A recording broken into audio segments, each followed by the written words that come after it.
Something was wrong with the gifts that my neighbor left. And I'm only posting this now because it's December again, and I don't want to think about what could have happened if I didn't notice the signs. Now, this happened about 2 years ago, right before Christmas. I live alone in a small apartment complex. The kind of apartment where everybody's nice, polite, but distant. Nobody really know each other, except when they see each other in the hallway, they'll nod, wave, hold the door for you, but no one really know each other except for this one guy. He lived about 2 doors down from me. Older guy, quiet, always home, always polite. The kind of person that you actually forget exists until you see them in the hallway. 1 week before Christmas, I found a small gift bag outside of my door. No notes, just a cheap red box with green tissue paper. Inside was a candle, plain, white, unscented. I assumed it was a neighborly thing. Maybe someone was doing a kind gesture for the holidays. So I brought it inside and placed it in my kitchen counter.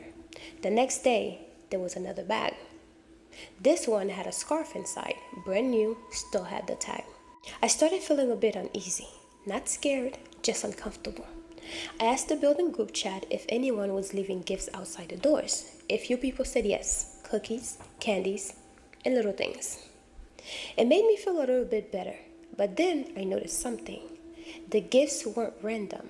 They were always meant to be used. Candles, soap, teas, lotion, food. Always practical, always unopened. By Christmas Eve, I'd already had 5 gifts, all from the same person. I figured it out when I ran into him in the hallway. He smiled and said, "Did you like what I got you?" I thanked him and tried to keep it light. He nodded and asked one thing that stuck with me. "So which one did you use first?" I told him I hadn't. His smile faded, just slightly. "Oh," he said, "you should have. That's what they're for." That night, I dreamt I was standing in my apartment watching myself sleeping. In the dream, the candle from the first gift he gave me was on the counter burning, but something about it just felt so wrong. The flame was burning wrong. It didn't flicker. It didn't move. It was just burning straight in a solid line. When I woke up, I felt watched. I didn't sleep much after that. Christmas morning, I woke up to another bag. This one was heavier. Inside was a bottle of wine. I don't drink. I never have. I didn't tell him that. Something in my gut told me not to. Instead, I stacked up all the gifts together in a corner in my apartment, hoping to donate them after the holidays.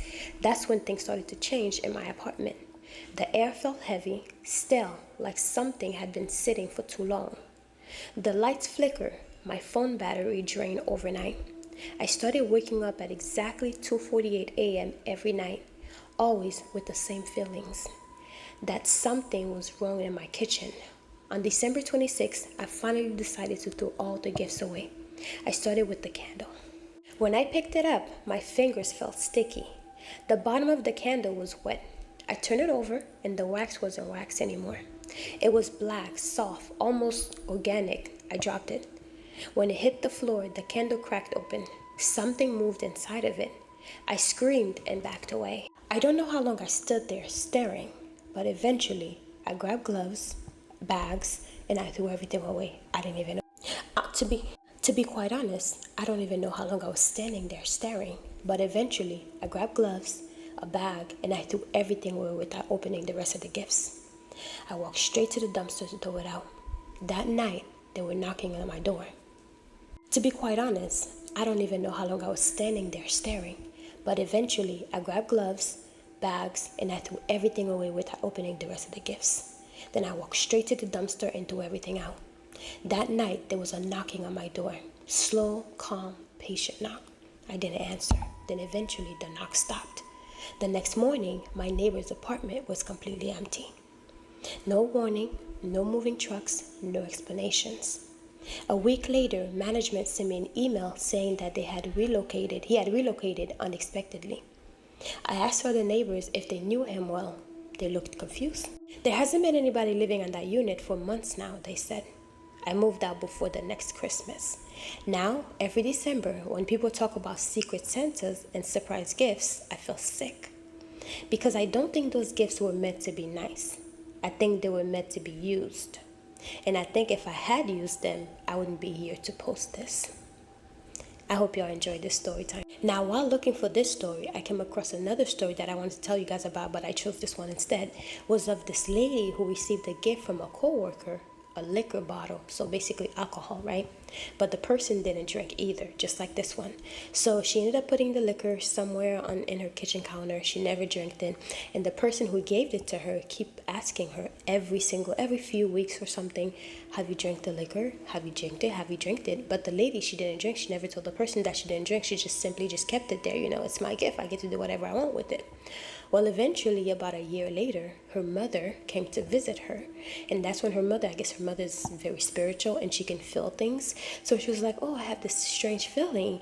And it's only like, it's stationary. It's only like in this area. Just so happened to be where the liquor bottle was being stored. So the lady didn't say anything. She's like, oh, I don't know, Mom, thinking her mom is crazy. So the next night, or that same night, her mother had a dream that the liquor bottle that she pointed, because she was like, that bottle looks so weird. So the liquor bottle that the mom saw, she had a dream about, and the liquor bottle was all brown. I guess in the dream, the fluid, the liquid that's in the bottle turned completely brown. So when she woke up, she told her daughter that what dream she had. The daughter went outside to throw the liquor away. She bust the bottle on the floor. She just threw it on the floor. And the liquor just splotted everywhere, right? And what she saw in that bottle was a bunch of worms, Now, I don't know how the liquor ended up with worms inside of it, but it wasn't liquor at all at that point. It was just worm, and the bottle, the fluid was actually turning brown. I guess it was white before. I'm not sure how she didn't notice that it was turning brown. But when she threw it out and she broke it, the bottle turned brown. And from there on, I don't know if the employee just knew or her coworker just knew that she did not use it. She stopped asking her about it altogether. She just basically just completely went quiet. But before, for almost a year, she would ask her, hey, have you drank it? Have you drank it? Have you drank it? Every few weeks. But now she don't ask her anything about it. I think she probably had she had an inkling that the girl or the person did not drink the liquor. Maybe she realized that, whatever she did went to waste because the girl didn't drink it. It's a good thing that her mom, was able to sense this, because moms usually always know. Haitian moms, they always tell you that they had some sort of dream. They always have dreams, right? And before I used to think like my mom was being annoying when she always told me that she had dreams. It's because that she don't want me to do something, right? But now I thank God for her dreams. And now even whenever I do have my own children, that's going to be my thing too, because my dreams, I have strange dreams, and then days later, the things will happen. So always listen to your mom because they know best. Anyways, I hope you guys enjoyed this story. I'll talk to you guys later. Bye. Merry Christmas.